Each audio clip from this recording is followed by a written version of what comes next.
En ce 20e dimanche du temps ordinaire de l'année liturgique A, nous méditons l'évangile de Jésus-Christ selon saint Matthieu, chapitre 15, du verset 21 au verset 28.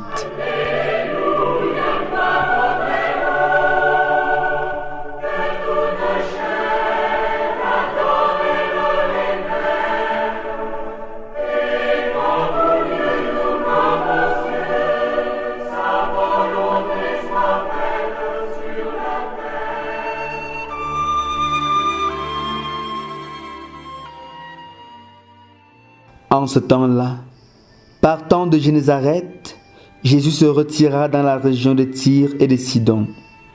Voici qu'une Cananéenne, venue de ce territoire, disait en criant : « Prends pitié de moi, Seigneur, fils de David. Ma fille est tourmentée par un démon. » Mais il ne lui répondit pas un mot. Les disciples s'approchèrent pour lui demander : « Renvoie-la, car elle nous poursuit de ses cris. » Jésus répondit : « Je n'ai été envoyé qu'aux brebis perdues de la maison d'Israël. » Mais elle vint se prosterner devant lui en disant : « Seigneur, viens à mon secours. » Il répondit : « Il n'est pas bien de prendre le pain des enfants et de le jeter aux petits chiens. » Elle reprit : « Oui, Seigneur, mais justement, les petits chiens mangent les miettes qui tombent de la table de leur maître. » Jésus répondit : « Femme, grande est ta foi, que tout se passe pour toi comme tu le veux. » Et à l'heure même, sa fille fut guérie.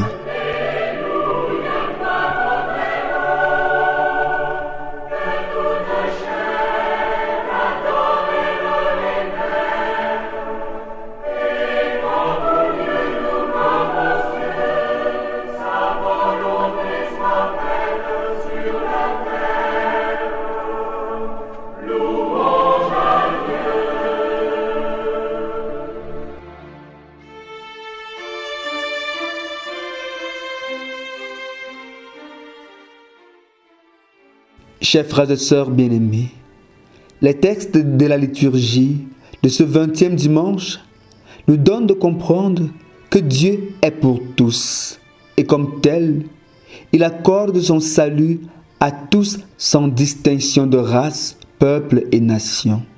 De fait, il ne peut pas être le créateur de tous les hommes et vouloir que certains se perdent.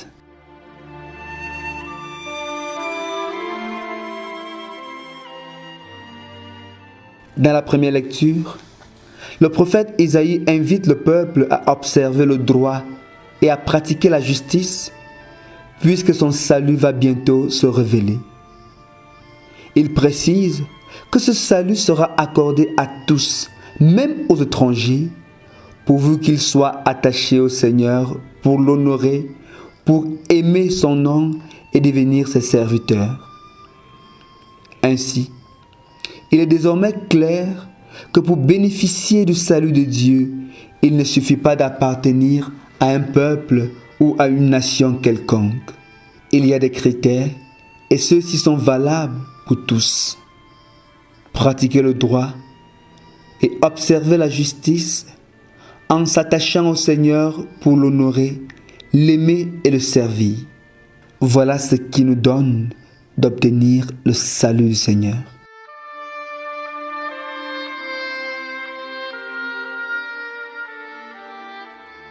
C'est justement dans cette même lancée que saint Paul, dans la deuxième lecture, s'adresse aux nations païennes dont il est l'apôtre, afin que celles-ci se convertissent au Seigneur.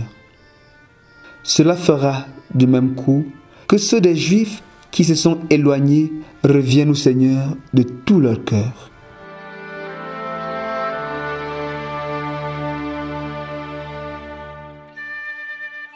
Frères et sœurs, cela nous interpelle encore aujourd'hui au plus haut point. Nous ne pouvons pas nous contenter et nous vanter d'appartenir au peuple des baptisés, alors que nous bafouons le droit et la justice et rejetons la loi du Seigneur. Il ne nous suffit donc pas de porter le nom de chrétien, alors que nous n'aurons pas le nom du Seigneur. Nous ne l'aimons pas vraiment et nous ne le servons pas. Oui, bien-aimés, l'appel est pressant et chacun de nous doit comprendre que le plus important, c'est la foi au Seigneur. C'est cela la grande leçon que nous donne la femme cananéenne dans l'évangile de ce jour.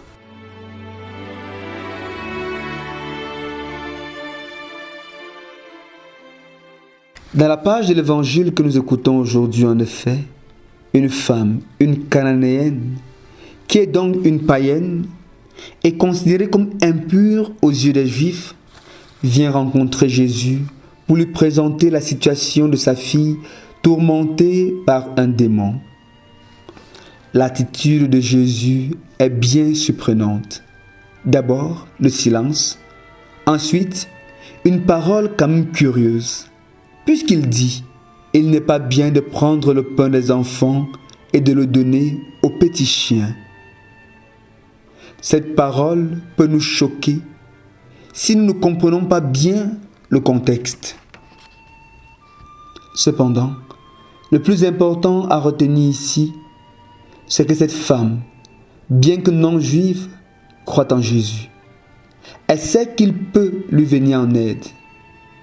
Elle a en fait compris que Jésus n'était pas seulement le Messie des Juifs, et sa réponse à Jésus le montre très bien. Elle dit en effet, « Les petits chiens mangent les miettes qui tombent de la table de leur maître. »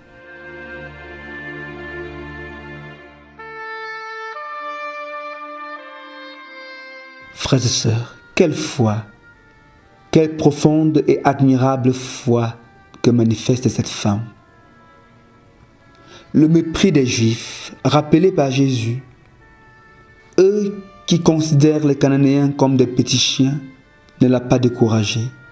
Le silence du Seigneur face à sa demande et l'attitude des disciples ne l'ont pas du tout perturbé. L'humilité de cette femme devant cette grande humiliation qu'elle a subie est le signe que sa foi est authentique et profonde. Cela va tellement toucher et séduire le cœur de Jésus qu'il lui dit avec beaucoup d'admiration, « Femme, grande est ta foi, que tout se passe pour toi comme tu le veux. » Et à l'heure même, sa fille fut guérie. Quelle grande récompense!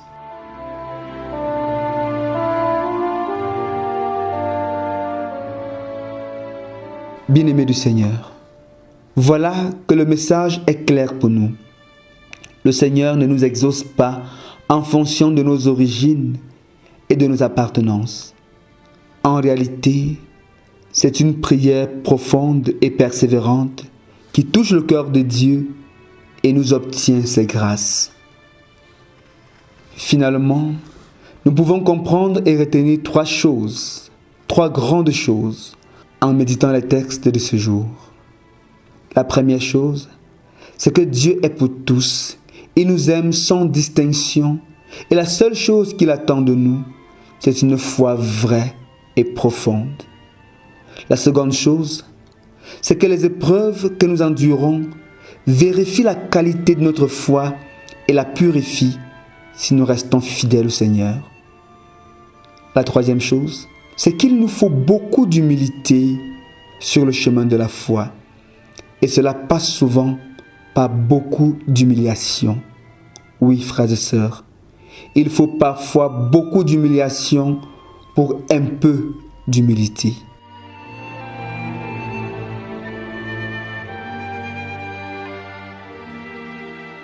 En ce jour, la grâce que nous avons à demander au Seigneur, c'est celle d'une humilité profonde pour reconnaître que nous avons besoin de lui et une foi forte pour lui rester fidèle malgré les épreuves de la vie. Que lui-même vienne au secours de notre manque de foi, lui qui est Dieu maintenant et pour les siècles des siècles. Amen.